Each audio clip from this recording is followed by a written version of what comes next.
Okay, let's see here, boy. With stronger detention alongside with Peepers against GG Survivors. We're going to be able to see PB chat here as Psycho, Puppeteer, Gardener, and Wildling. It's a really heavy, tanky team comp against Opera Singer. Let's just see how well it actually goes up against her.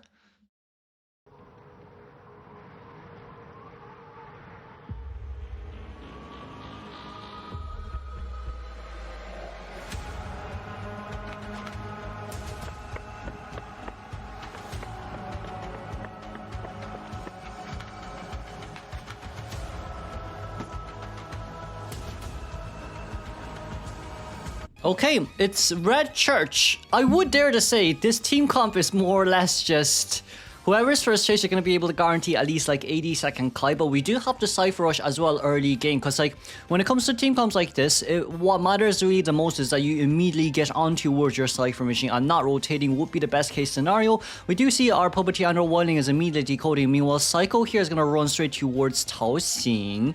For a Gardener, I guess looking for items is fine, but even so, it's really just, hey, you can take 3 hits as any type of characters. Here, I nearly fall off my chair. So with the 2 Cypher machine, they're currently at 46 and 30%. PB Shot going to be able to take the Window Rider. We do know that there's no blink, so for PB Shot here, there's not much an Opera can do. Because, like, yeah, you'll catch up towards this Psycho. That's a normal hit. But guess what? We're going to rush away immediately. Probably for Psychologist here, she's going to play around just a tiny bit longer, considering there's so much pallets nearby. But she can't just take the pallet speed boost and straight towards Church. Or even just coming back here, I guess. I don't know if that would be the best choice, but it's what they decide to do. Now, we did cancel out the Shadow Leap. Okay, yeah, we actually did cancel it out there ourselves right after Shadow Dance, but even so, right now, it's as we said before, right? If you're able to take 3 hits and there's no blink, it is what it is. PB Shad's gonna vault over just when stress is over, which is why we were standing still, but even so, I don't think PB Shad has to worry too, well, he has to worry now, I guess. Should have vaulted over when he had the chance, but I guess he just doesn't want to give the Terror Shock since it's 3 hits anyways. And Wildling Cypher Machine at 86%. Gardener is nearby with Tide Turner alongside with a Perfume. So potentially speaking, this could just be a no damage rescue at the end of the day. Can we find Gardener? Can we find Gardener?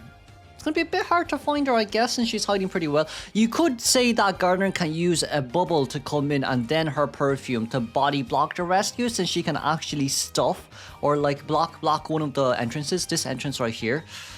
It just depends, but that's Gardener coming in. That's the first Perfume. We got the shield up, but just trying to buy a little bit more time here with the decoding progress since we're missing one last full Cypher machine. That's gonna be a hit down. It's around 3 Cypher machines done. It is a guaranteed tie game against Opera. This team comp, no matter what you say, it's always going to be a guaranteed tie game. Gardener, we don't really have her toolbox anymore, but she is decoding the last Cypher machine at Graveyard.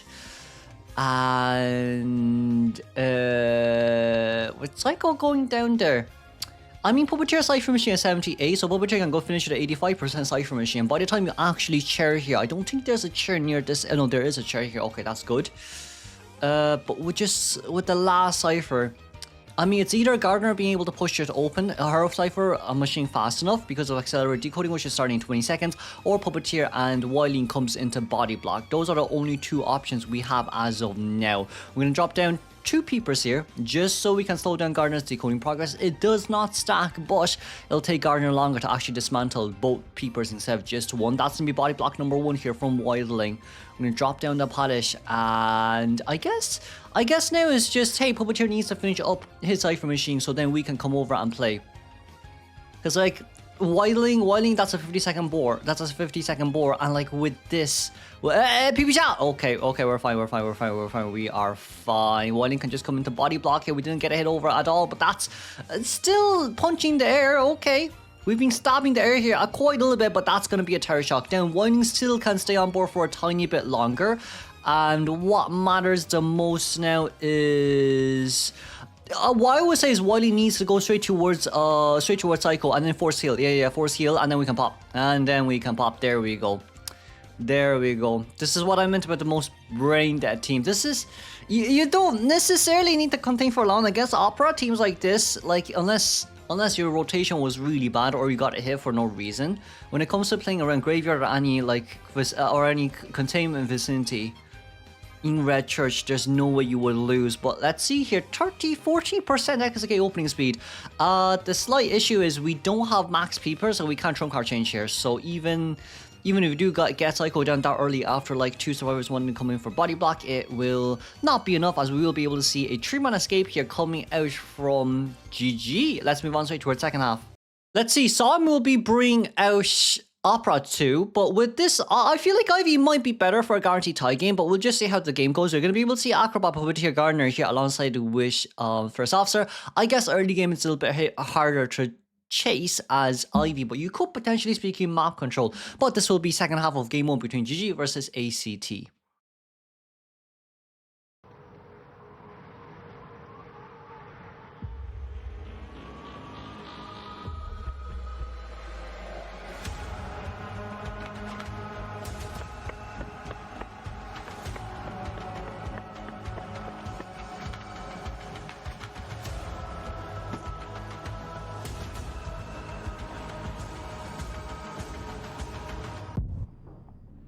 Right, so we are looking for Sen here as the Acrobat first. Okay, so Acrobat on Sen. Our main question is, do we want to chase after him? We did leave some remnants nearby, but even with these remnants here, if Sen just vaults over, you can't really Shadow Dance over. Well, wait, a bit dangerous. Oh, okay. Kind of too close for comfort. I won't lie, kind of too close for comfort. For myself personally, kind of too close for comfort, but that's going to be a 6-second cooldown here on Shadow Leap. Sen should be able to rotate. Well, Sen would be able to get his next item up, and we'd saw him.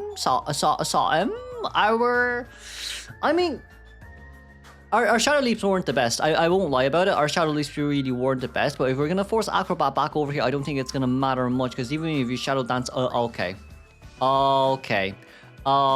Sen, this containment is brilliant, Sen. This is a really good containment. I won't lie. Some of the hits were really... Well, some of the positions were really risky from Acrobat. But if he's done well, he's done well. Can't complain about that. Sen...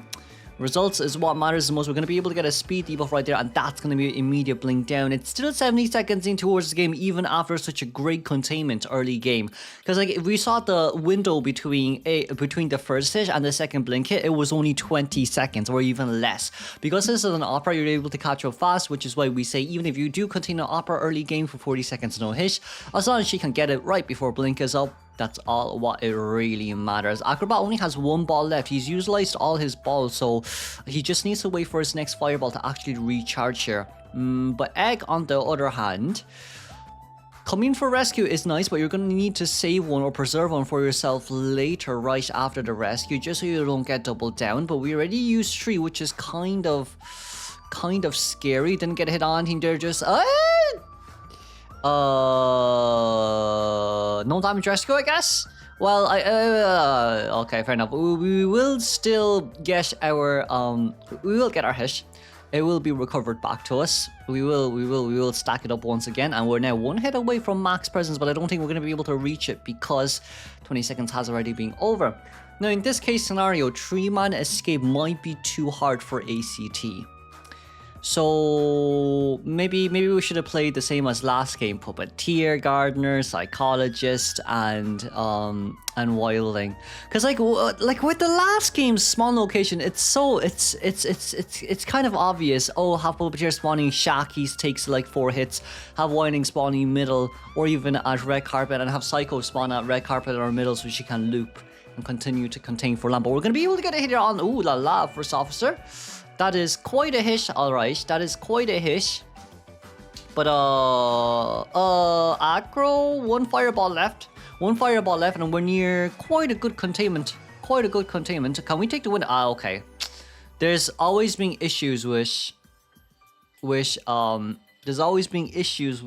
green screen for some odd reason.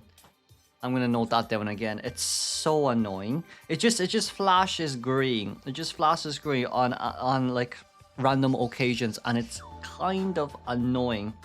Kind of annoying. But anyways, back towards the game. Who's here? It's gonna be Sai. Puppeteer Chase, you should be able to guarantee a tie, because like even this is Puppeteer before buff or after buff or before, yeah, even if this is a Puppeteer before buff, she should be fine to tank 3 hits. We're gonna be able to, we didn't cancel the first Shadow Leap, that's a little bit unfortunate, couldn't buy a little bit more time. I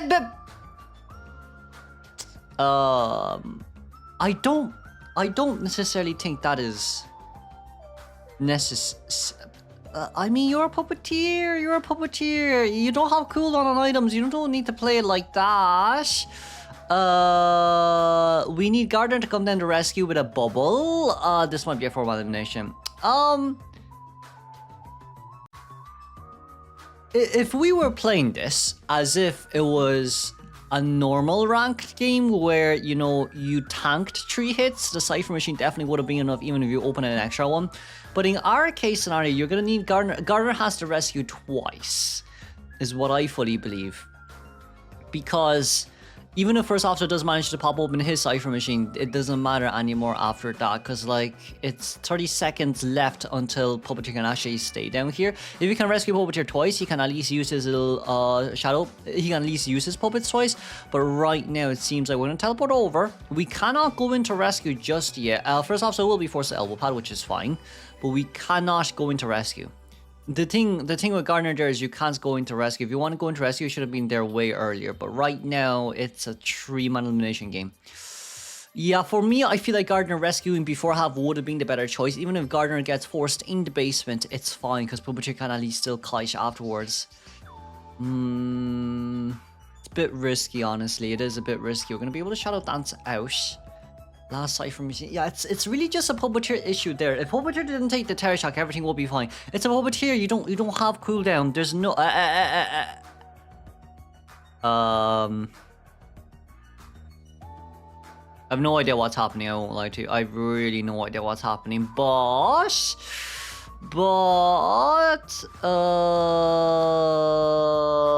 it's a 4-man elimination. It's a 4-man elimination. We're able to see where X footprints are right now. So with the blood trails here, we're going to be able to see him right over the pallet, and that's going to be it. Let's congratulate the 4-man elimination game here. Then moving on straight to our second game.